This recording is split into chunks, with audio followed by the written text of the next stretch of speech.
In this video, we're gonna get into the 6 things that I wish I knew before I moved to Portland, Oregon. Hey everybody, my name is Cullen, and I have a local real estate company right here in Portland, Oregon.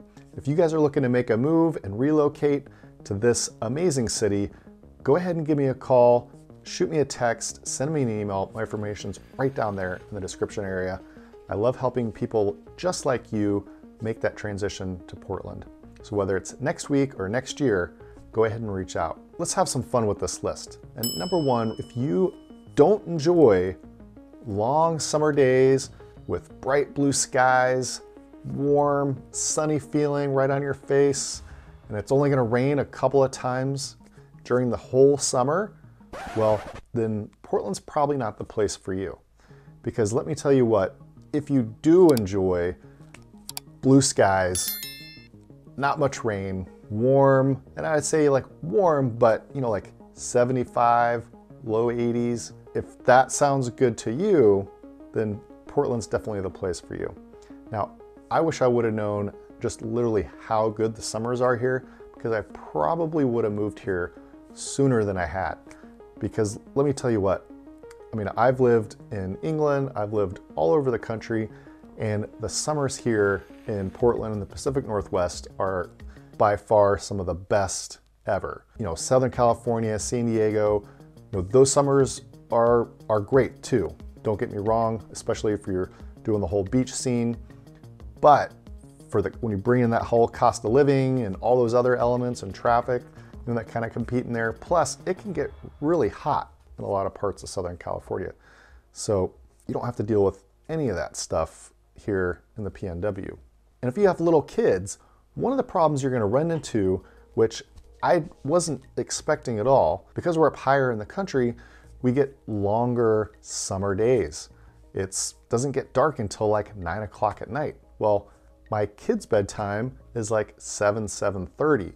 So, definitely get those blackout shades if you have little kids and you want them to go to bed so the parents can have some time to themselves, decompress, have a little glass of wine or whatever it is you do to relax and unwind at the end of the day, because it's gonna be bright out. Number 2 on that list, it doesn't take that long to get to places. So if you're really looking forward to traffic jams and just that traffic just snarling, just moving along just at a snail's pace, if that's what you're into, well, Portland's probably not the place for you. Traffic here, not that we say we don't have traffic, because we definitely have traffic, but traffic here is a breeze compared to places like San Francisco, Los Angeles, New York, Houston, Austin, Dallas, all of those cities with heavy congestion. Now, Portland does have places with congestion, but overall, getting around Portland is a breeze. So if you like lots of traffic, you like sitting in traffic for hours just to go from one place to the next, well, Portland's probably not the place for you. And if you find that neighborhood that's just right for you in Portland, well, you're probably gonna do most of the things within that little section, in that neighborhood, that part of the city. It's gonna have everything that you need. And then you'll just go into Portland to maybe go to certain restaurants or museums. All right, number 3, my coffee budget exploded. I don't know if you guys know this, but Portland is one of the coffee capital cities of America. Now, I'm not saying we invented coffee, but we are really good at brewing coffee and roasting coffee. There's some incredible local roasters here. In fact, every time I go out, and I'm driving around the city a lot, because I'm a real estate agent, so I know a lot of the neighborhoods really well, and I'm out there touring all the time. So anytime I'm in a neighborhood, I know there's a good coffee shop there, and I usually know where they are, and it's really hard not to go in there, get a great cup of coffee, and you're still gonna shell out, $5, $6 for that cup of coffee, and that adds up. So my budget really has exploded. Not only getting coffee out, but also, buying bags of coffee to brew here at my own house. Yes, it's a lot cheaper, but I mean, I've got bags and bags. And part of that is my wife's fault, because she loves coffee probably more than I do. And you got different varieties throughout the year. So you know, hey, it's just kind of a thing. I was probably drinking too much coffee over the last few months, so I had to totally stop drinking coffee. That's right, for the last 2 months, I've stopped drinking coffee and I've switched over to matcha just to let my system kind of decompress and get back to even, because I was just over caffeinating myself because the coffee here is so good. So if you love coffee, beware, you're gonna spend some money on coffee if you move to Portland. If you guys are thinking about making a move out here, go ahead and reach out. My information's right down there below. I'd love to answer any questions you might have about relocating to Portland, Oregon. Number 4, if you hate green spaces, and I mean parks. If you're not into parks, you find them annoying, they're getting in the way of getting around town, well, you know what? Portland's not the place for you, because Portland has the most parks, more than any other city in the US. Just in the city proper of Portland, there's 300 parks, and that's not counting all the parks in the suburbs outside of the city of Portland that make up the greater Portland area. Now, I did a video on Portland's other parks, so if you want to dive a little bit deeper into what some of those are like, go ahead and click into the description area, and I'll put a link right down in there. But on a serious note, if you love parks and being able to walk to parks, that's one of the great things about living right here in Portland, is that pretty much no matter where you live, you're gonna have a park within walking distance to your house. Now, the city of Portland really loves its green space, and so they definitely put a lot of money and attention into the park system here. So if you like parks, that's a win for you. Number 5, if you buy a house, you're gonna need to budget in for some tree trimming. Tree trimming, that's right. You need to budget in for some tree trimming. Now, this is one thing that totally surprised me.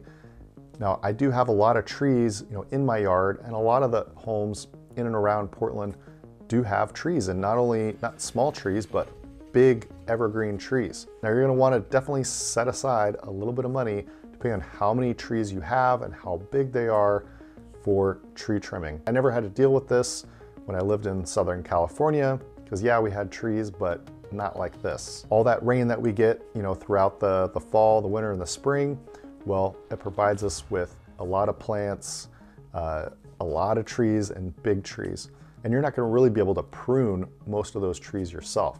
So factor that in there of hiring some tree trimmers once every, you know, 2 to 4 years, depending, again, how many trees you actually have, how big a property you have. Now, I live in Lake Oswego, and I have about 1/3 of an acre, and the whole back of my yard is just full of trees, like a little mini forest. And I probably spend about $2,500 every 2.5 years to just kind of thin some of those branches out. Some of them kind of get broken, maybe like in a winter storm or something like that. I also had a couple trees that have died, so I've had to have those taken down. So, you know, that kind of runs me about $2,500 every that 2 to 3 years, which is kind of expensive, I think. So it's definitely something to budget in. Now, the great thing about that is you get to enjoy all these amazing trees and all the greenery we have around here. That's one of the things that just makes the Pacific Northwest so amazing. I mean, is the rain that we get that gives us all this lush landscape. So enjoy it, but budget to take care of it. And number 6 on the list is gas. Yes, gas for your car. Now, if you like to put gas in yourself, in Oregon, it's been outlawed against the law to be able to pump your own gas. Now, I thought that was totally crazy. I had no idea before I moved here, but you know what? I've really grown to love it, because if it's raining out, if it's cold out in the winter, then guess what? You don't have to get out of your car to pump your gas. And it's actually really nice. It's 24/7 full service gas. Now you're probably thinking, do I tip? Do I not tip? What do I do? Well, here it is. Tip when you feel like it. You don't have to tip all the time, but sometimes, you know, give a little tip, because they're out there, they're working hard, they're in the cold, they're in the rain. Sometimes at some of these gas stations, like the local one I go to, they hire a lot of high school kids there. So it makes me feel good about giving them a little extra pocket money. But they did just recently change the law, so now it is legal to pump your own gas. But I don't like getting out of my car anymore to pump the gas. I'm just kind of used to it. And I talked to one of the local gas station owners actually just last week about this. And he said, yeah, they changed the law, but no one's getting out of the car to pump their gas, but you can if you want to. He's like, we're gonna keep offering the service. So I haven't seen anything change yet. So if you wanna pump your own gas, now you can, because they just changed that law recently. But if you don't wanna pump your own gas, you don't have to. Everywhere is basically full service. And if you guys are thinking about making that move, go ahead and reach out. My name's Aaron Cullen. My information's right down there below. I'd love to answer any questions you might have about relocating to Portland, Oregon. And if you guys enjoyed this video, go ahead and stick around and click on this link right here for the 10 worst things about Portland.